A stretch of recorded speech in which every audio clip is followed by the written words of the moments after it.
hearties. Happy Halloween. Welcome to tonight's Cassiopeia Schooner Project Report, presented by something I don't know if any of you actually know exist. They're called Bilge Monsters. They live underneath, in the bottom, where everything is greasy and gnarly, where nobody really knows what's going on. Nobody really knows what lives in the bilges of a good old boat. But a bilge monster, knows exactly what's down there and can bring it to haunt you.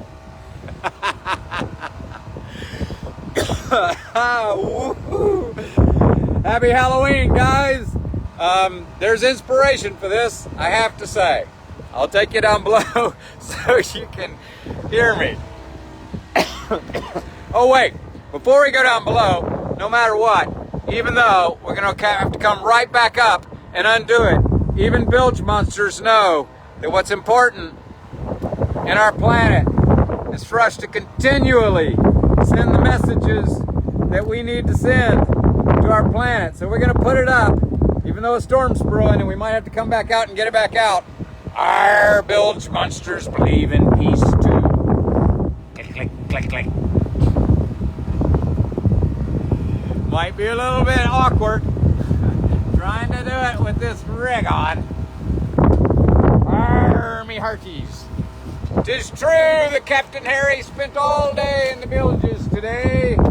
It was one of those sorts of days which inspired the bilge monster for Halloween. Oh me, oh my, this is gonna get us underway.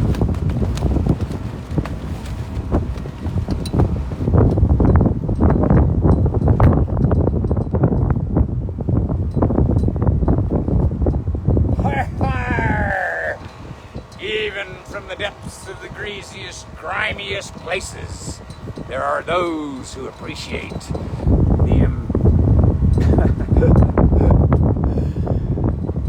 impact of love and compassion on our planet. Arr!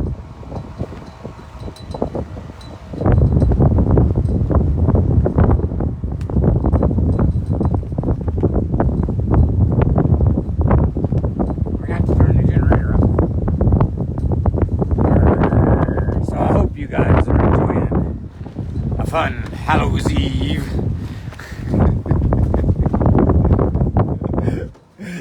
In fact, guys, I'm dead serious. This is hardly a costume.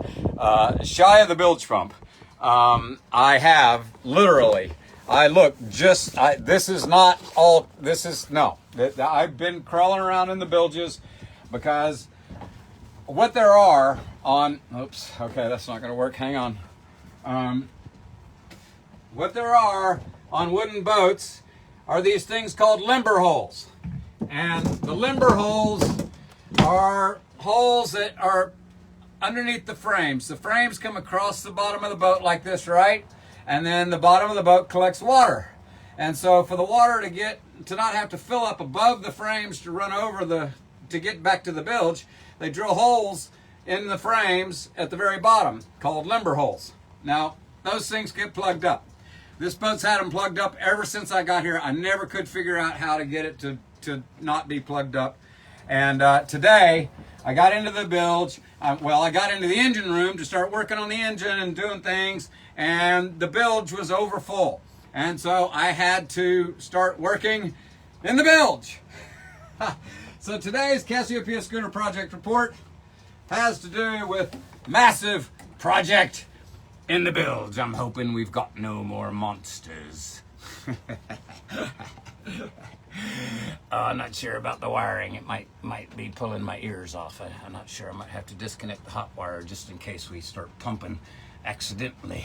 I'd hate for that to happen, you know. I mean, we might spoil something. So, the Cassiopeia Schooner Project tonight was actually, I had in mind this a little bit of a talk about sand, of all crazy things, which is a really good way to wash grease off. It's actually a really cool, you just go to the beach. It's like a really good way to clean up your cast iron skillet, and it's a really good way to wash grease off as well. So I may wind up taking a trip to the beach here pretty darn soon.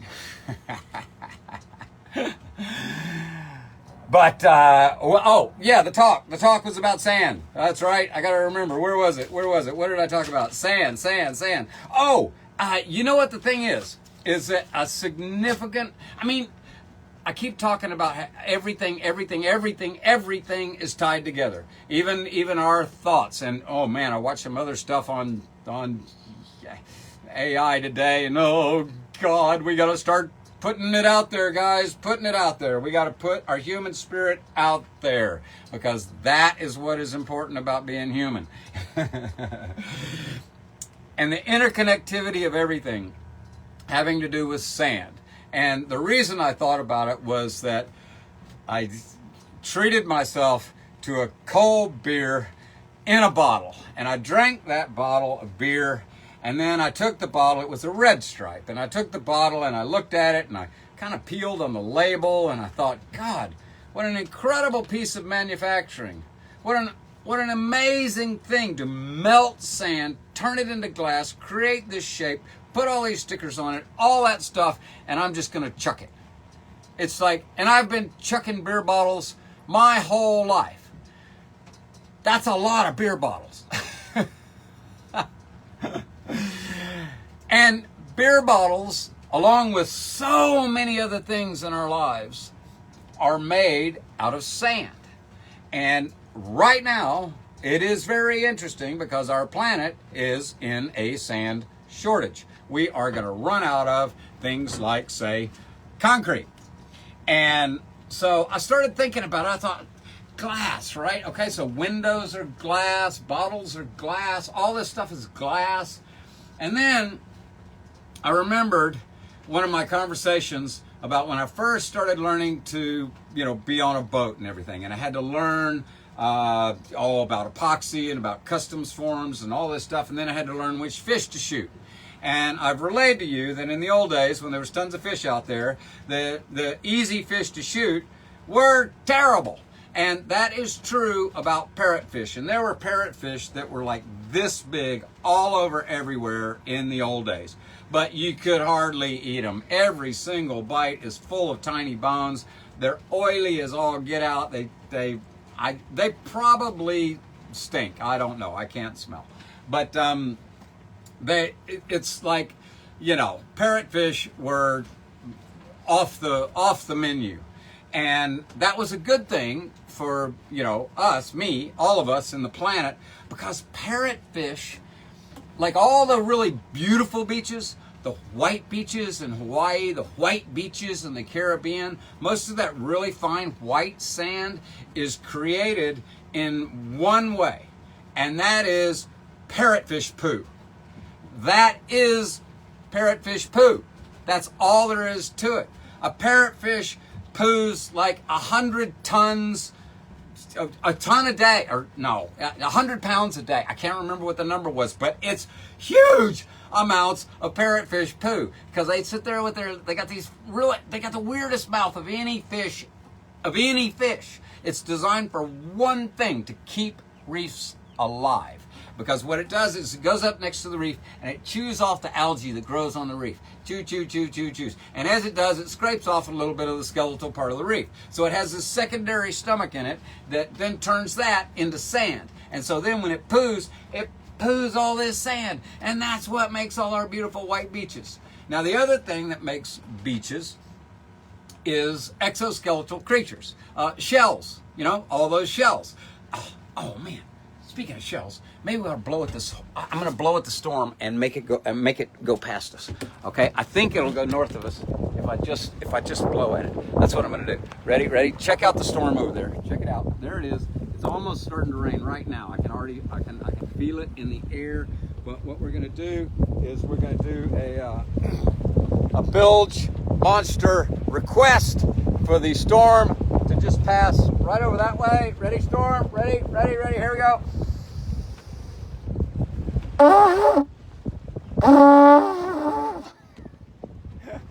That's not pushing any storms anywhere. Are you ready? Here we go again.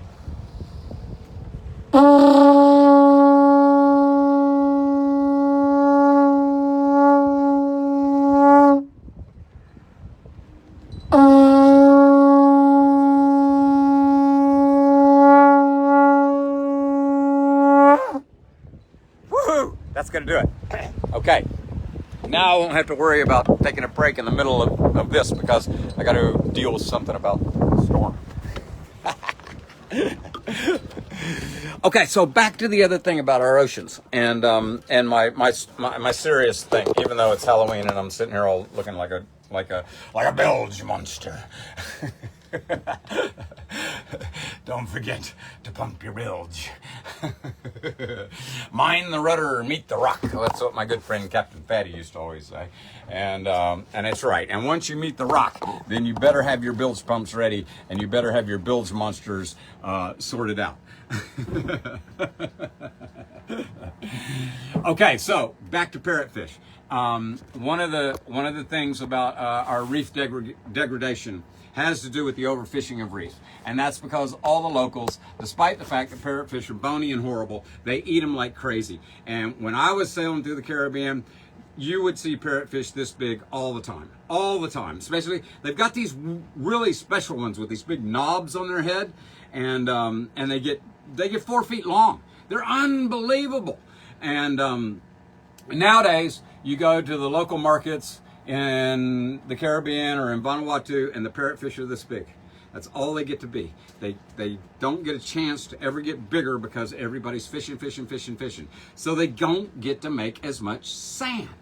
Okay, so now, again, I keep trying to talk to you guys about my experiences, about what I have seen. Now, there's one thing that I can't see. I can see the weather changing on the oceans. I can see the reefs dying. I can see the parrotfish going away. I can see all of these sorts of changes.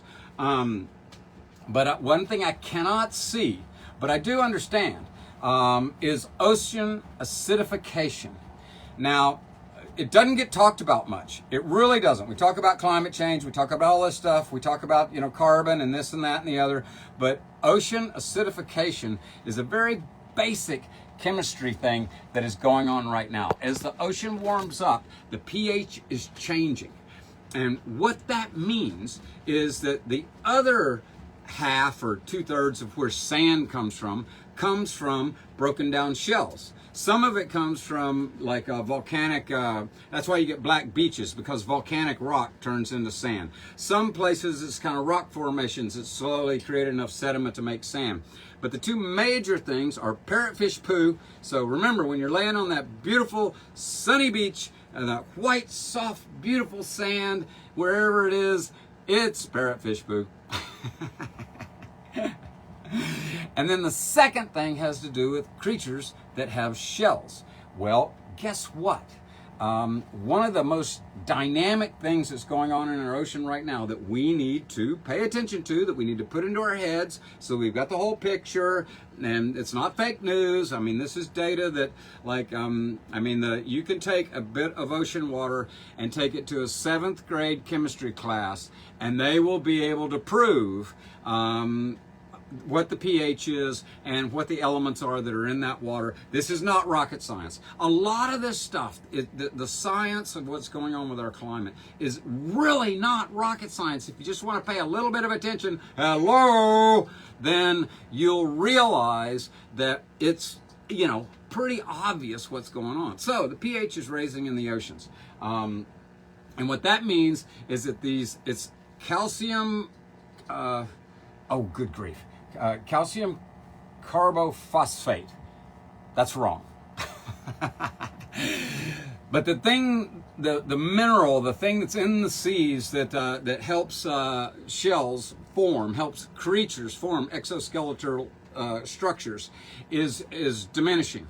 And so what's happening is that they can't make their shells, and they're not adapting quick enough to the new changes. So some of these exoskeletal creatures, like say some of the bottom line food chain stuff, are starting to fail, especially at the poles. It's very, very strange, very strange. So anyway, I just wanted to remind you guys that if you start looking into some of these climate change things, that you can say, oh, well, the scientists say this, and the governments say this, and the conspiracy guys say this, and really and truly, if you personally decide to spend 30 minutes looking into sand and what creates sand, you will undoubtedly run across a paper about ocean acidification. And when you run across the paper about ocean acidification, all you have to do is click on one of the links for one of the professors. His name will be highlighted. You just click on it, and he will have written a paper that's a little bit over your head, but remember, I also talked about when I went away sailing and being in over my head was the most exciting thing I'd ever done in my life. That when I was like challenged completely, that I changed fear into excitement and all that sort of stuff. Well, get excited and read something that's over your head. Just stop and pause and think about the word, and then go on to the next word and go on to the next word, and you can actually gain an understanding of what's going on quite easily. And all of a sudden, science quits becoming a mystery. I kind of like my bilge pump. I can pump all the problems away, right? That's what bilge pumps do. You start having a problem, you flip the switch, and then all of a sudden, all the problems go away. It's not how much comes in, it's how much you can get out. Okay, guys. Well, that was my philosophical point for the evening, is that the reality of the science of what we're talking about that is creating huge changes. Whether or not there's other things creating huge changes or not, of course there are. But there are things that are creating changes that we are in control of, and we can take control of that and turn it around. And the more that all of us know about it individually, the more we can look at stuff that comes up on our social media, which is everybody's discussing that problem, how social media is blitzing us with a bunch of crap. Well, you can siphon the crap out if you just take the time to understand, or well, if you just get an attitude. It's an attitude that, you can figure it out. You can know everything that needs to be known about ocean acidification by simply checking it out.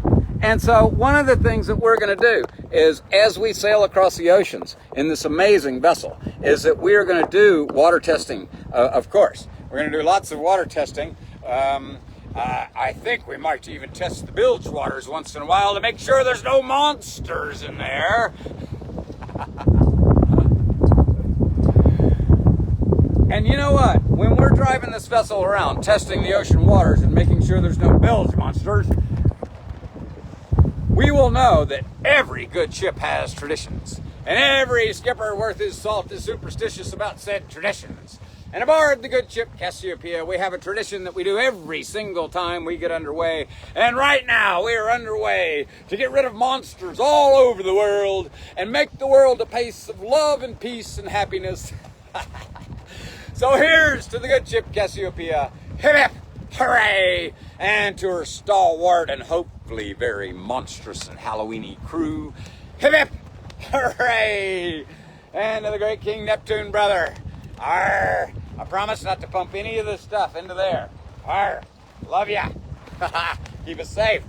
Hip hip, hooray! Ha ha ha ha! Happy Halloween, guys. I hope you all get lots of tricks and lots of treats, and that our project takes a huge step forward, which it is poised to do. Army hearty, you never know where something's going to arise from the bilge or some other crazy place that's going to make everything work the way it was always intended to be. It does seem as though this is intended to be. So thanks for hanging with me. Thanks for sharing everything. I'm still trying to do this on YouTube. I'm getting a lot of really weird numbers now, so I don't know how many people are watching. Anyway, I'm going to do it the same way. I'm going to take it to YouTube, I'm going to download it off of Facebook, take it to YouTube, then repost it to Facebook, and then share it to everything. So everybody, when you see it shared as a YouTube thing, then share that to everybody. So everybody will go to my YouTube channel. Maybe people will subscribe, and then maybe we can shift to YouTube, and maybe our net will cast a little bit wider, and maybe we can get the 20 million people that we want following this project, so that when we get a fleet out there, we've got that many people helping us create amazing, amazing actions and events towards the planet and the human experience that we all dream of. Woohoo! Yay for us. It's going good, guys. We're going to get there. All right. Love ya.